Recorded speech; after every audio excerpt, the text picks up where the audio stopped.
Pomoz Bog. Ovo što upravo gledate je plod višegodišnjeg ćutanja. 1000 pročitanih stranica i istraživanja koje su me vodila prilično daleko od rovova Velikog rata.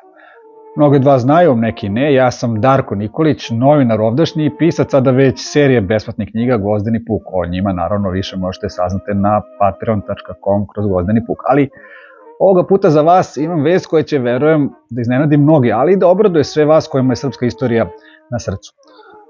Mnogi od vas su na Patreon stranici moje knjige već čitali uvodna poglavlja drugog dela Gvozdenog puka. Sećate se onog dijaloga kad jedan oficir srpski kaže: znaš li ti da je car Dušan pio iz pehara od 2,5 litra, a drugi mu odgovara: koliki smo mi danas Srbi, toliki su nam i čaše. I ta rečenica me naterala da se zamislim. Mi se ponosimo tom našom veličinom, ali znate li šta je istina? U Dušanovo vreme uopšte se nije govorilo litar, niti je postojao metar, niti je postojao kilogram.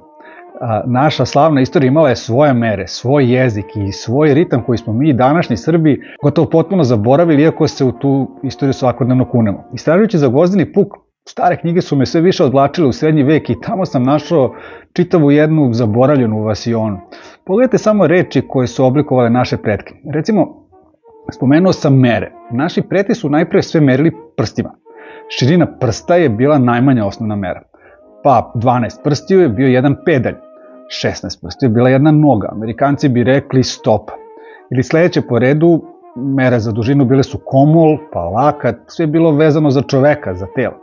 Ali kako su recimo naši preci ratovali? Šta su jeli kod kuća? Šta se služilo na srpskim dvorovima? Ili kako su žene živele? Kako su im se stari Srbi udvarali?